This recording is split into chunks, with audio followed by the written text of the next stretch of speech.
Start.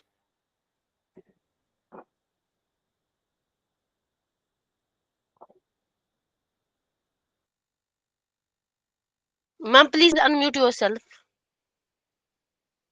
Okay, I'm really sorry. No, So, very good afternoon to one and all present here. This is Sonam Kumari, Assistant Professor in Department of Data Technology, NCIDT Patna.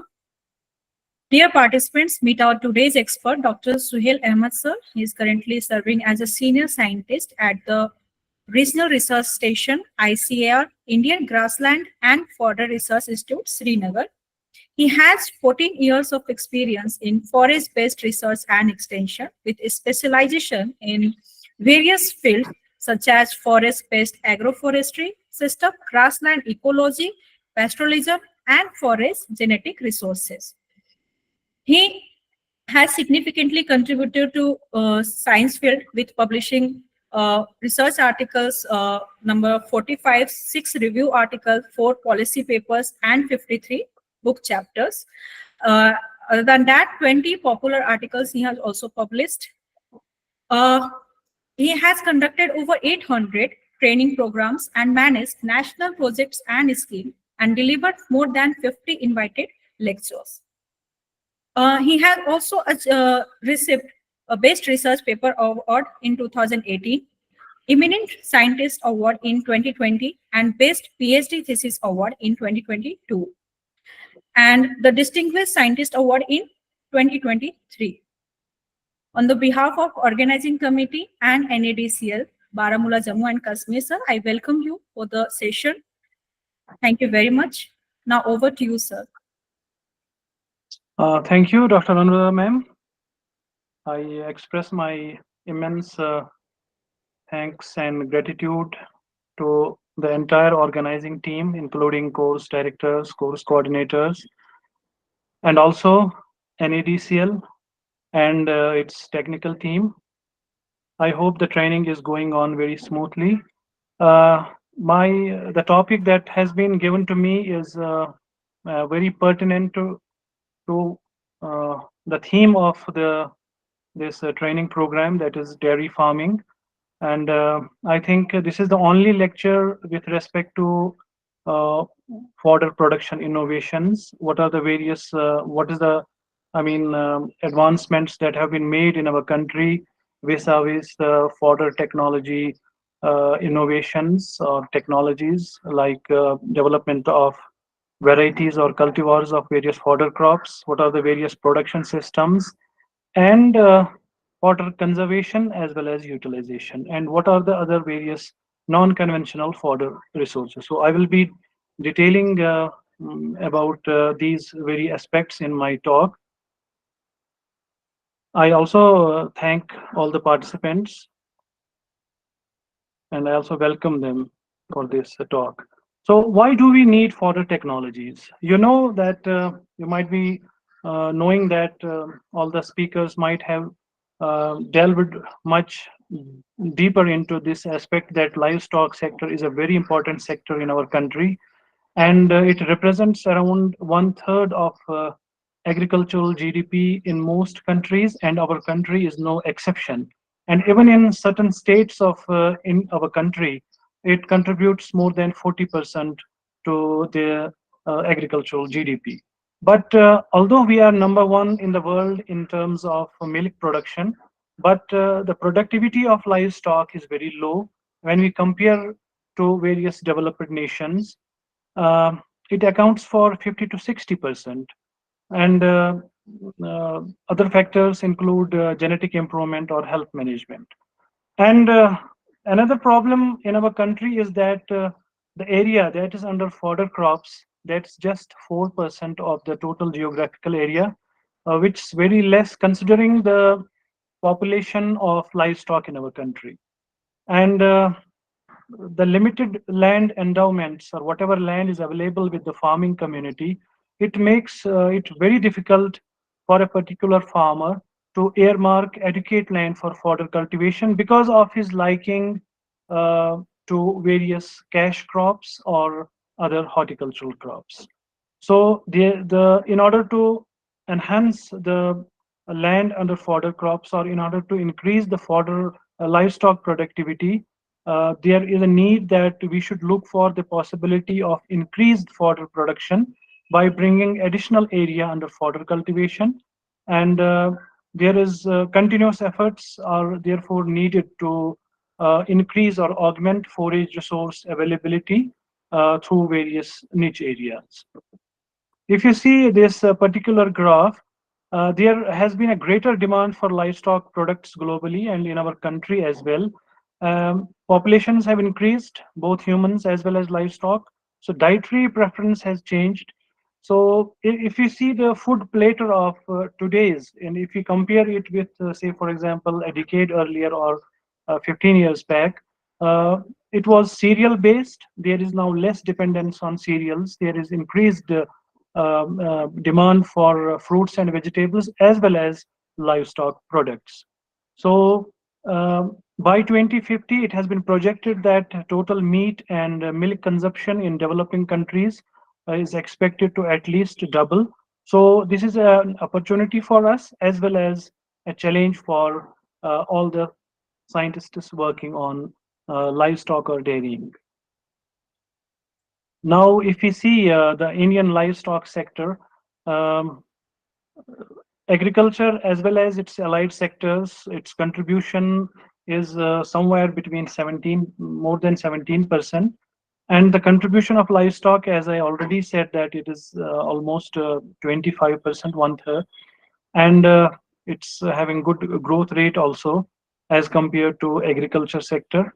So milk production, although these are very, I mean, old figures, but now we are in a very good condition.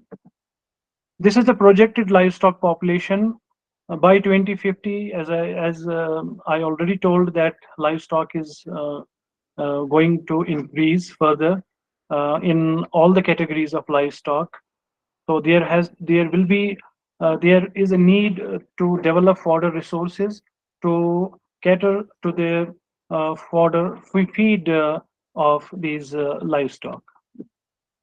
This is the species-wise milk contribution of various categories of livestock. You might be well aware about these figures. This particular slide gives us the demand and supply estimates of dry and green forages in million tons in our country.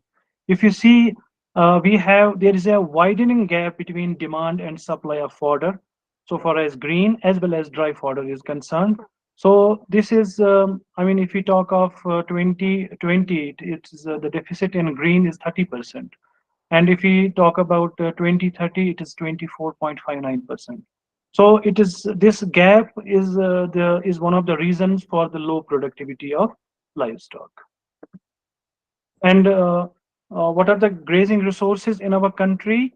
Uh, we have forests which have been on permanent pastures and grazing lands which are used by our pastoral communities.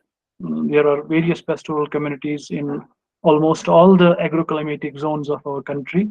Their economy entirely depends on livestock production systems, and their feeding pattern is entirely dependent on the grazing in permanent pastures or forest areas, also in some wasteland areas.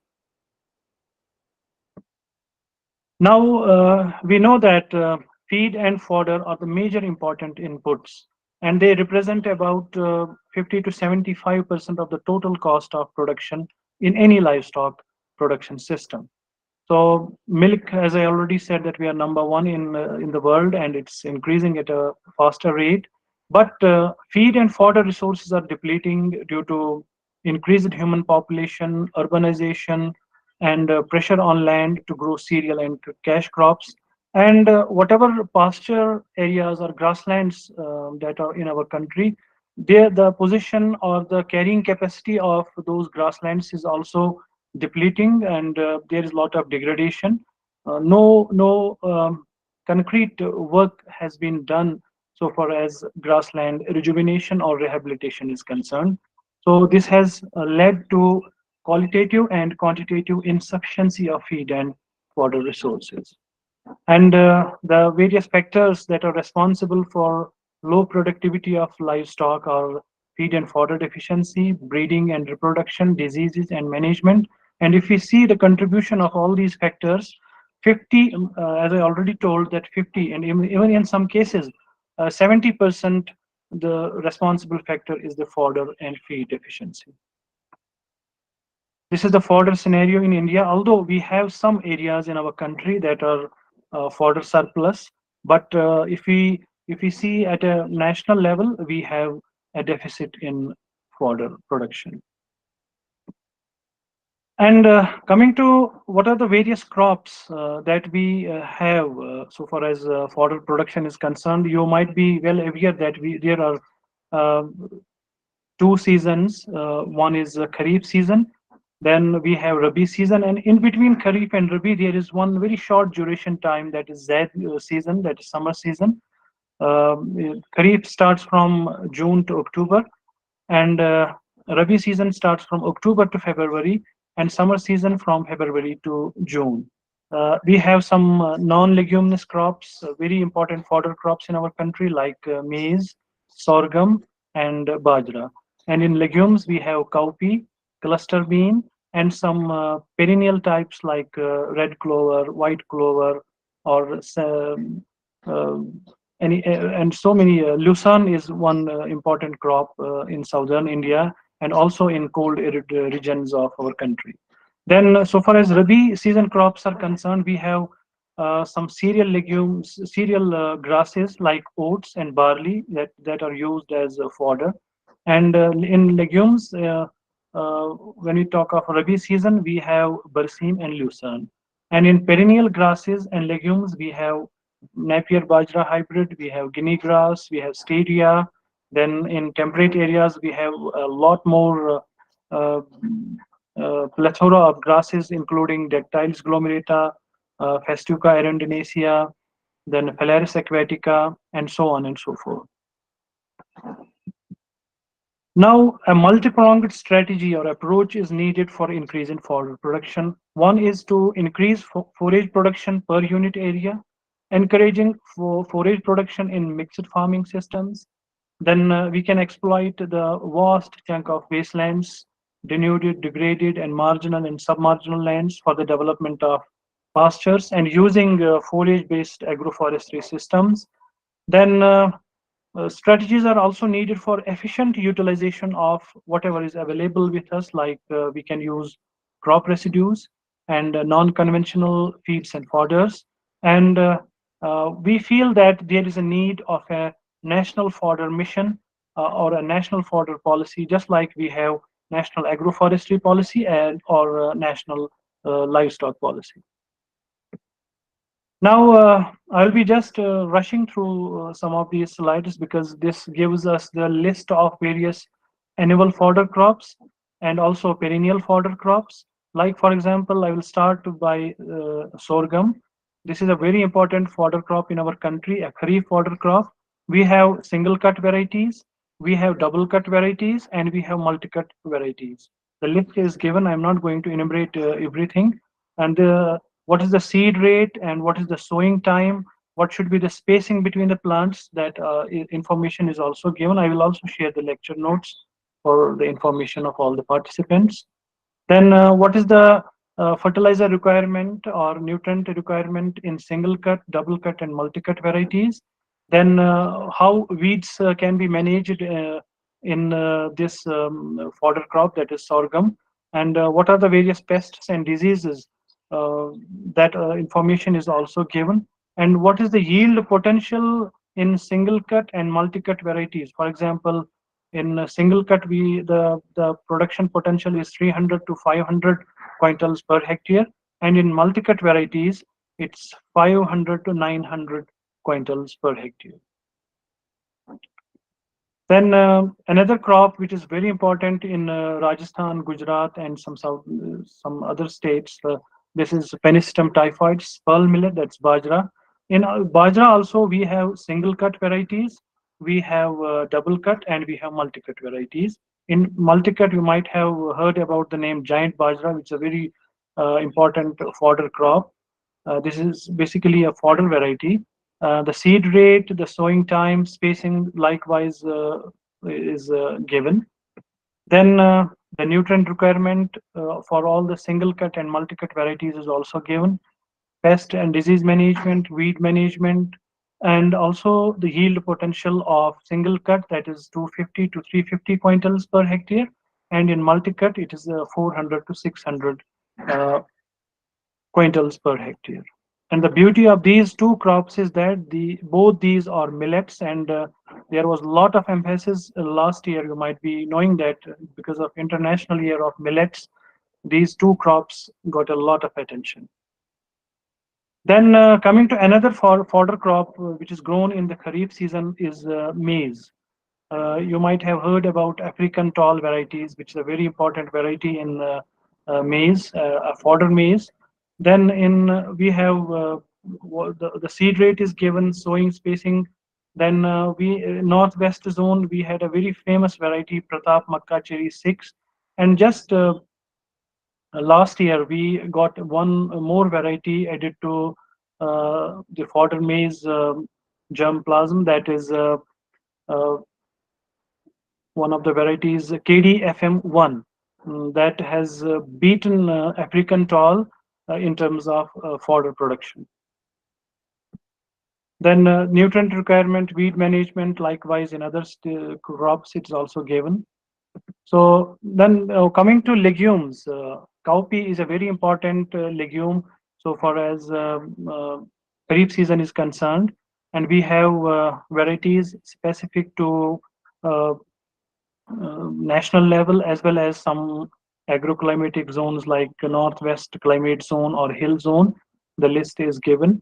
Then what is the seed rate, what is the sowing time, what should be the spacing between the plants, that information is also given.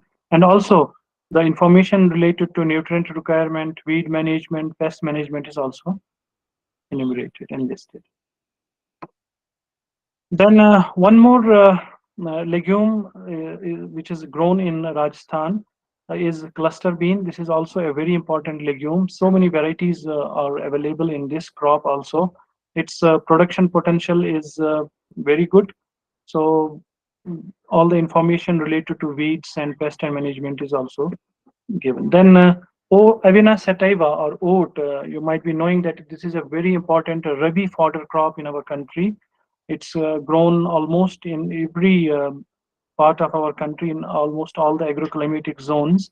Its sowing time is October to November, and the seed rate is 80 to 100 kg per hectare.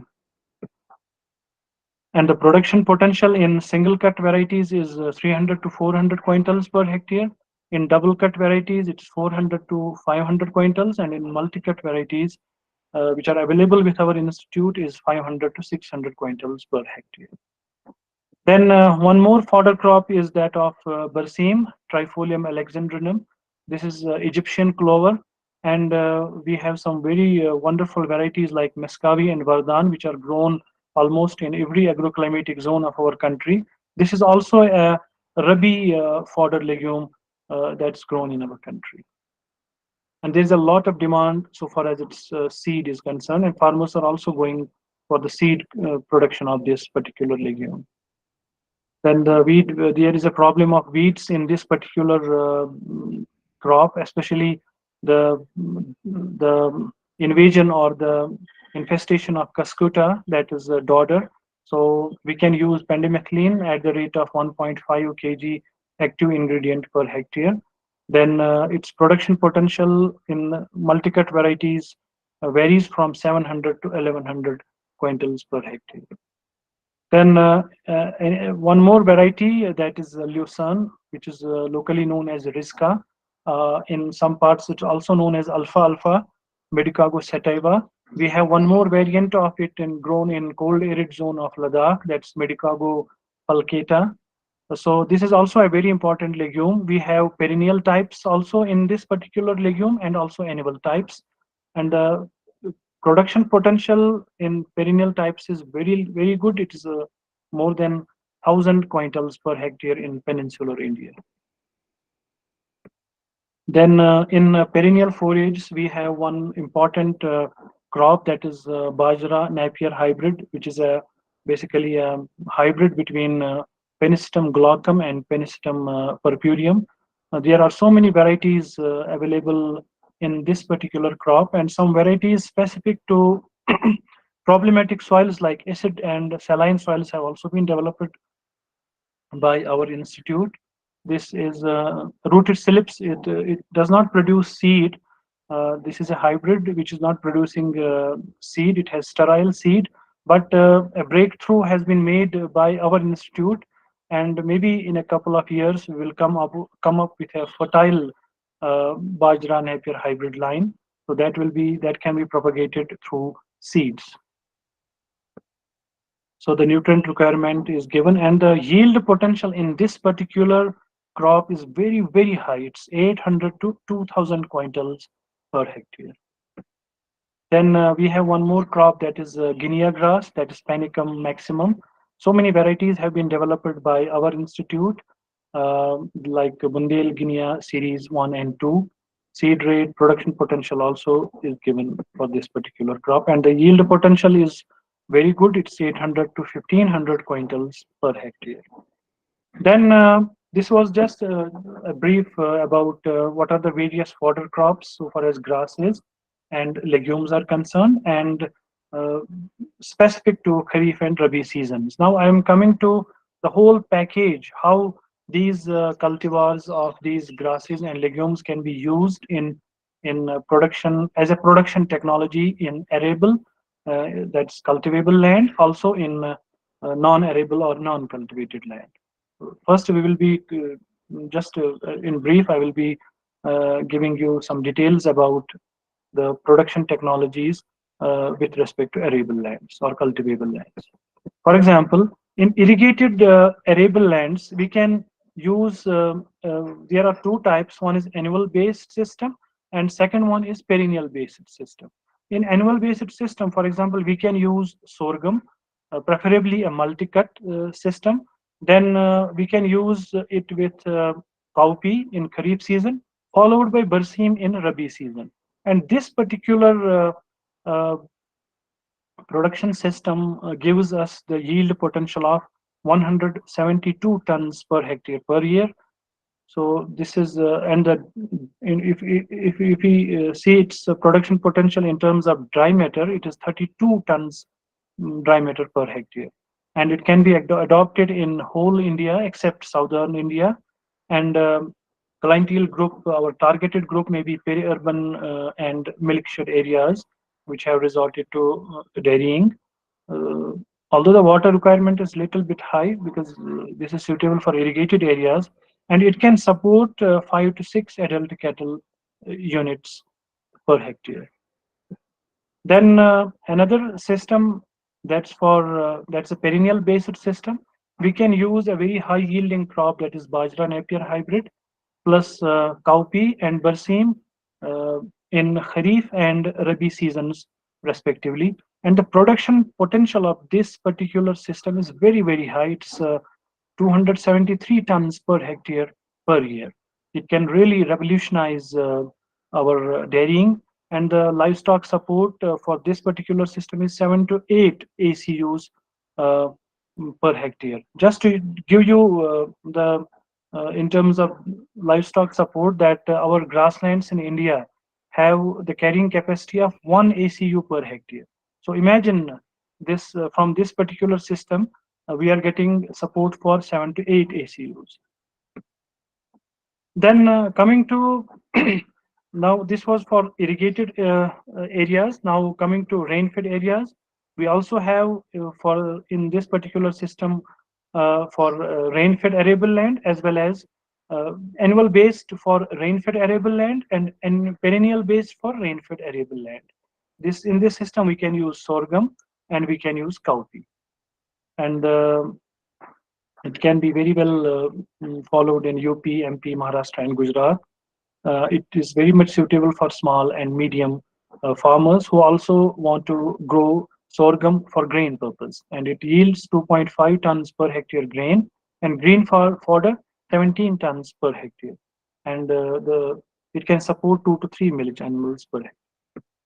Then, so far as perennial based system is concerned, we have We can use trees like Leucina leucocephala subabul.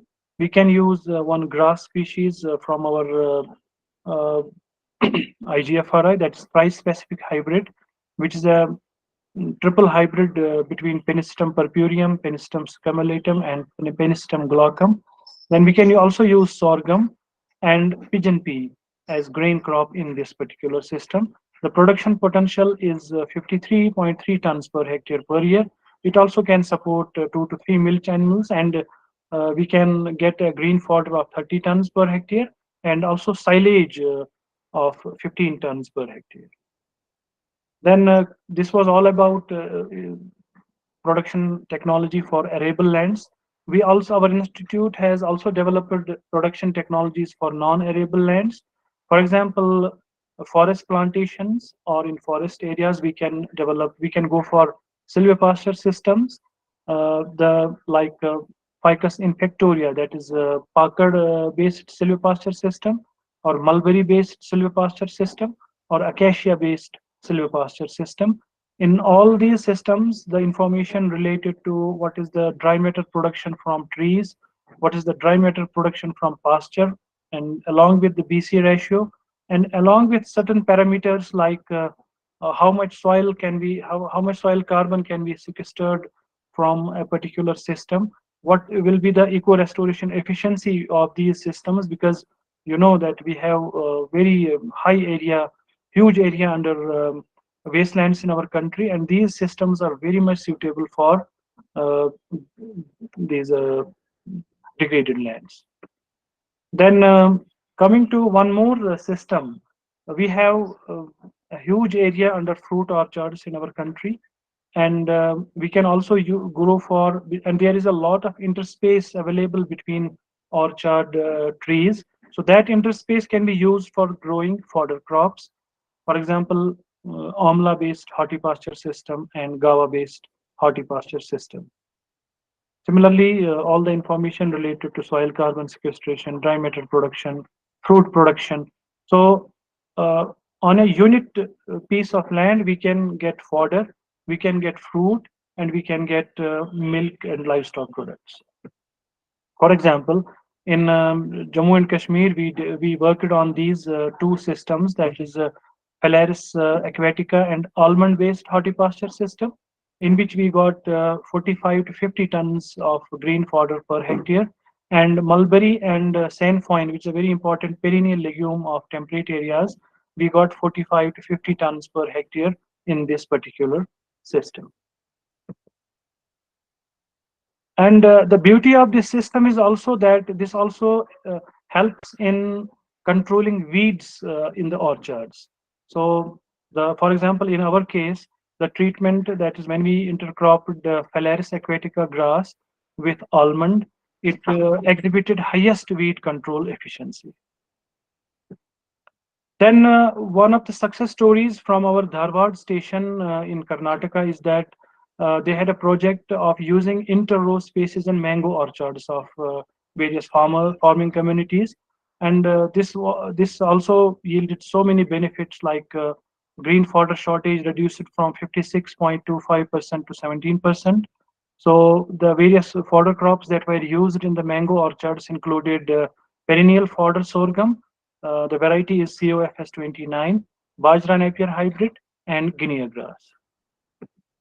Then we also can use moringa. There's a lot of talk about moringa being used as a very important fodder crop in our country. The planting time, spacing is given, soil and climate requirement is given, fertilizer requirement is given. Then the weed management, what should be the harvesting schedule. For example, we can get a number of cuts in this particular crop at the interval of 45 to 60 days. The cutting height can be 30 to 50 centimeters. The varieties are PKM1 and PKM2, and the grain fodder yield can be 800 to 1,000 quintals per hectare. And if we compare the moringa with Napier grass or fodder sugarcane, it's having maximum crude protein content, that is 21 to 23%. Then this is one more silvopasture system, which is a very important system for non-arable lands. This is Hardwickia bainata, suitable for semi-arid regions of India, where the rainfall is less. And we can also use some soil and water conservation measures like staggered trench. This system supports 2 ACUs per hectare. Then we have also three-tier silvopasture system being developed by our institute, wherein we can use shrubs, trees, and as well as grasses and legumes. Then one more non-competitive land use is we can use bunds in our country for forage production. For example, total bund length available in our country in marginal farming category is 11,391 million meters. Likewise, the information is given about small, semi-medium, medium, and large farmers, and the projected fodder production potential is 172 million tons. So this also can be used. We can use some grasses like Bajra Napier hybrid, tri-specific hybrid, Staria grass, Guinea grass, and we can get 7 to 11 quintals green fodder per 100-meter boundary per year. And if 10% farm bunds are utilized, so additionally 17.8 metric tons of green fodder production we can have per year. This is some photographs of these grasses used on bunds. Then various crops and varieties that are suitable for various problematic soils, because we have a lot of area in our country that's under saline soils or non-alkaline soils or saline alkaline soils. So fodder varieties have been developed suitable for these particular specific problem soils. So the list is given. Then we have from sodic soils, we have for waterlogged soils as well, like standing water, shallow water table, then riverine flood waterlogging areas, saline waterlogged areas. Then in our country, there was a project with ICADA. We used spineless cactus as a uh, fodder for livestock. So this was uh, promotion in farm boundaries in semi-arid regions in one of the adopted villages in Adarsh Charagram in IGFRI, close to Jhansi. Then regular alternate hedgerows in degraded land use management systems can be done, where these spineless cactus can be raised for feeding to livestock. And it was found that crude protein varied from 8 to 10%. Similarly, other variables are also given like NDF, ADF, and ASH. Then azolla cultivation is also a very good option to be used in pots and tanks. Like we have several species of azolla, like folliculoids, microphylla, pinnata, rubra, mexicana, carolinia, and this is a very good source of green fodder during lean periods. The protein content is 20 to 22%, and round the year for example, this can give us round the year fodder production in southern states, and in northern states we can have good fodder production in summer and monsoon seasons, and the production potential is 400 gram per square meter per day. Then coming to fodder conservation, we have silage. I think you might be well aware about this particular technology, being veterinarians. Then Lathyrus, one more fodder crop, which is known as grass pea. We have some varieties which have low ODAP content, like this. This is a neurotoxin, oxalyl diammonio propionic acid. But we have low ODAP varieties like Nirmal and Ratan, and the protein content in grass pea is 14 to 15%. Then thornless cactus, I already told about this.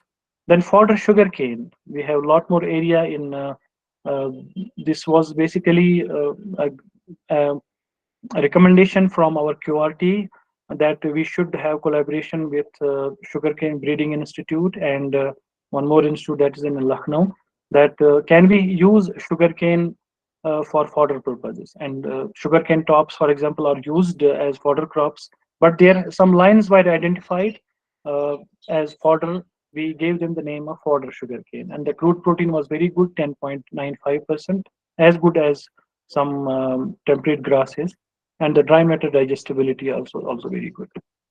Then potato haulms also can be used for ensiling and used as fodder. The crude protein is very good, 12%. Then grassland development. As I already said that there are degraded grasslands in our country. So, for example, the prod- productivity in our grasslands is very low. If we see the carrying capacity, it is 0.55 to 1 ACU per hectare. But if we improve these grasslands by reseeding, by using drones, by using seed pelleting, some elite grasses and legumes we use, so we can increase the productivity, we can increase the carrying capacity of these grasslands from 0.55 to 2 to 5 ACUs per hectare.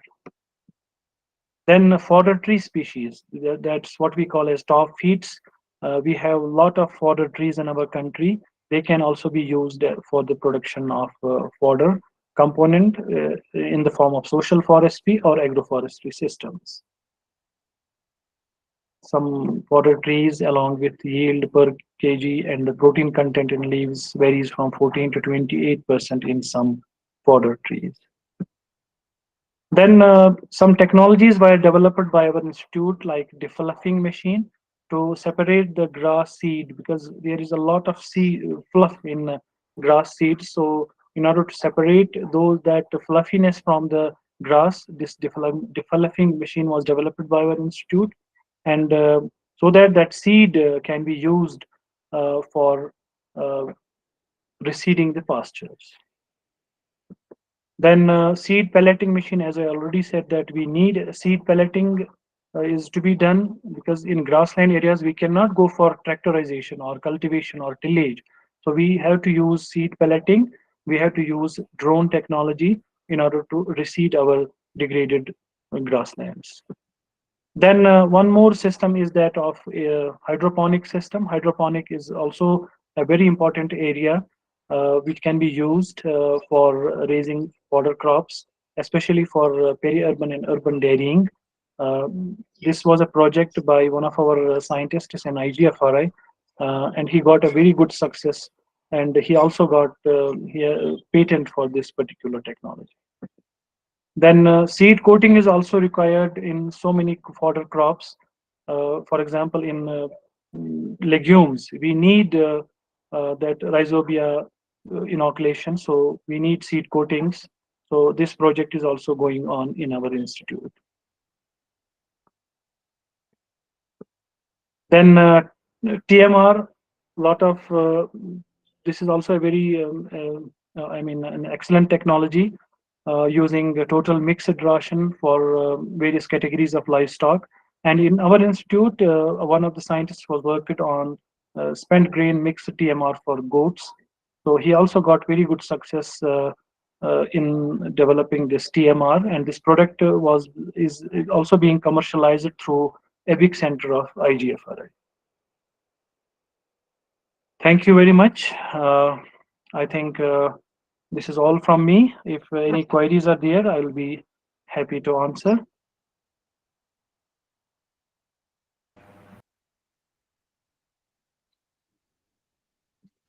Thank you, sir. Participants, if you have any questions, please ask, sir. Or you can type it in chat as well.